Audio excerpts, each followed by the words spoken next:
皆さんこんにちは。タイトジャパニーズのタイトです。お元気でしょうか？僕は元気です。ということで、今日のポッドキャストは私の留学経験について話そうと思います。僕は大学生の時に1年間カナダのバンクーバーに留学に行っていました。なのでその時の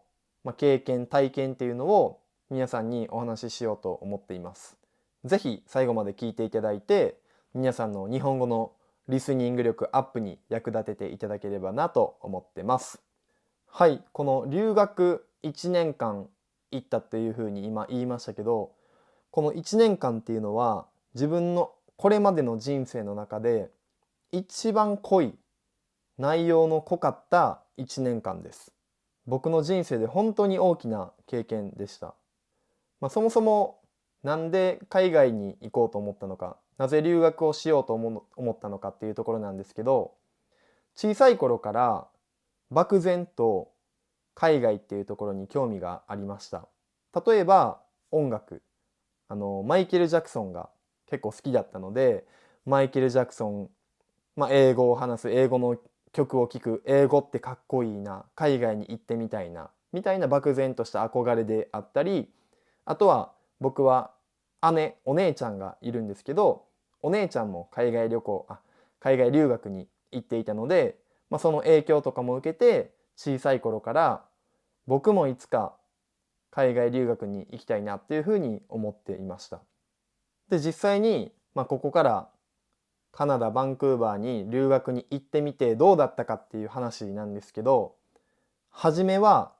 ものすごく大変でした。ずーっともう海外に行きたい、海外に住んでみたい、留学に行きたい、ものすごく楽しみにしていたんですけれども、実際に行ってみると現実とは異なる部分、自分が思い描いてた部分と異なることがたくさんありました。何が大変かというと、まずはやっぱり言葉ですよね。結構僕は海外留学に行く前から英語を勉強していました。かなりの時間勉強して、自分の英語にもある程度の自信はありました。ただですね、カナダに行って英語を話すと通じない、聞き取れない、そういった状況に遭いました。今まで勉強してきたのに全然ダメやんっていうふうに思いました。これはかなりショックで、悲しかったです。あともちろん当たり前の話なんですけど、カナダにいると全てが英語なので、ずっと心の中でストレスを抱えているというか、緊張しているっていう状況が続くんですよね。例えばコンビニに行くにしても英語ですし、サブウェイでサンドイッチ頼むにしても英語。ちょっとしたことがすごく自分にとってストレスというか緊張してしまうっていう状況がたくさんありました。なのでこれ一つ、この言葉っていうのは、自分が思い描いていた、留学って楽しいみたいなイメージから、留学って大変だな、しんどいなっていうところに移り変わった一つの理由、これが言語の壁、言葉になります。そして留学に行って大変だったことの2つ目が、これも当たり前なんですけど、友達とか家族がいない。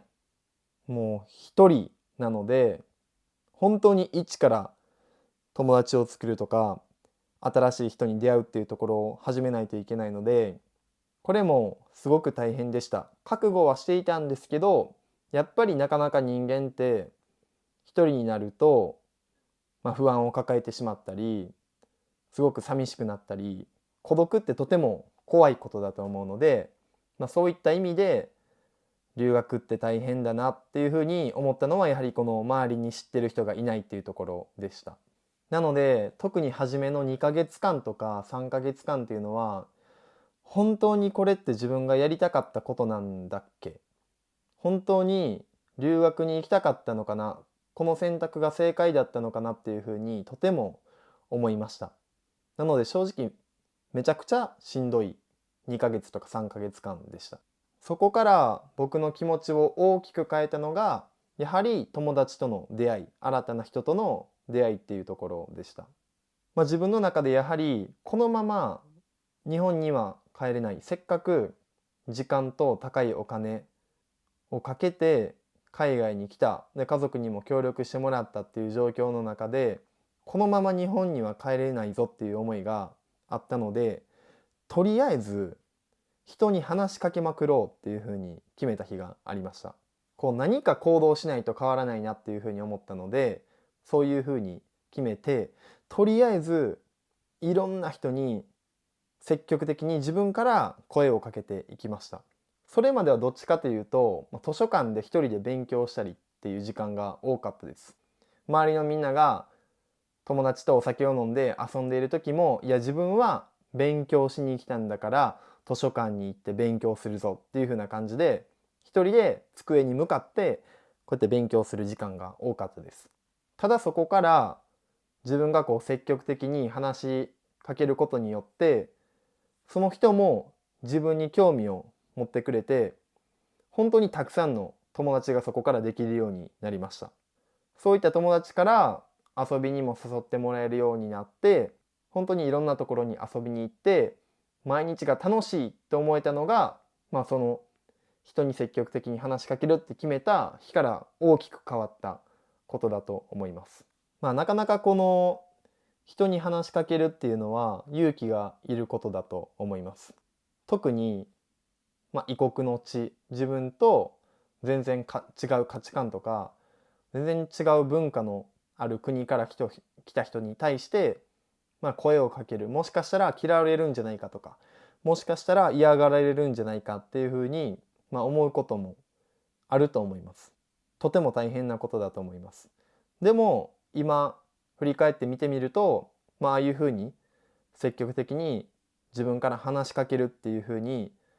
決めたことが、本当に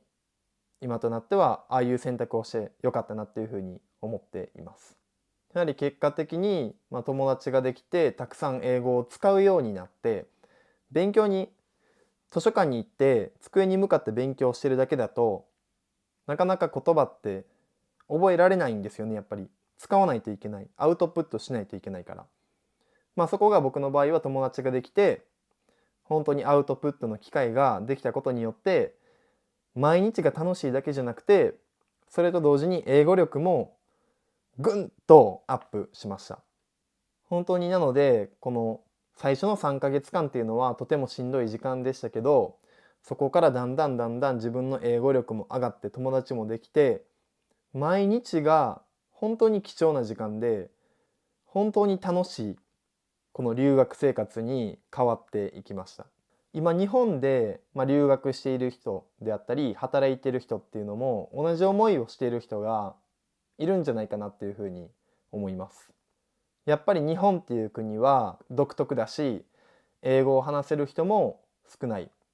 そして日本語がとても難しい。そういった国で海外から来た人が暮らしていくっていうのはとても大変なことだと思います。なので、そういった人たちに伝えたいのは、今しんどいかもしれないけれど、今日本語がなかなか上達しないかもしれないけれど、絶対に楽しい時間はやってくると思います。今まだ想像できない人との出会いであったり、今はまだ感じられない日本の良さとか、日本の楽しい場所、そういったものに出会う機会がこれから必ずあると思います。そしてやっぱりそういった新たな出会い、新しい友達ができると、日本語力っていうのも必ず上がると思うので、今、過去の自分と同じようにしんどい思いをしてる人がもしいたら大丈夫です。安心してください。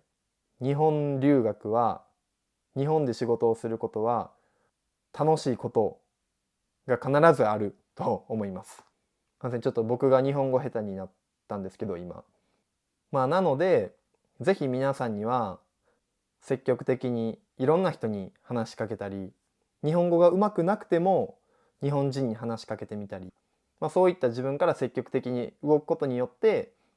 いろんな新たな出会いがあると思うので、ぜひ行動していただければなと思います。それに加えて僕自身も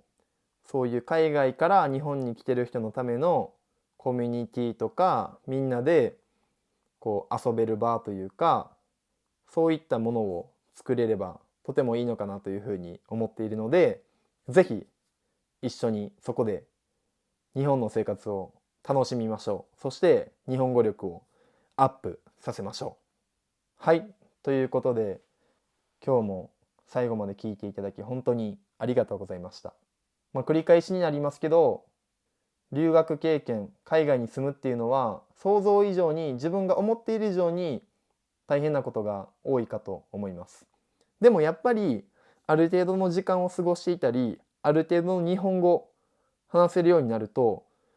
日本のいい部分っていうのはたくさん見えてくると思うので、ぜひ一緒に頑張りましょう。はい、最後は少し思いが強くなりましたけど、今日も最後までこのポッドキャストを聞いていただき本当にありがとうございました。ちょっと待って、この日本語どこで学べるん？このチャンネルを登録したらいいねん。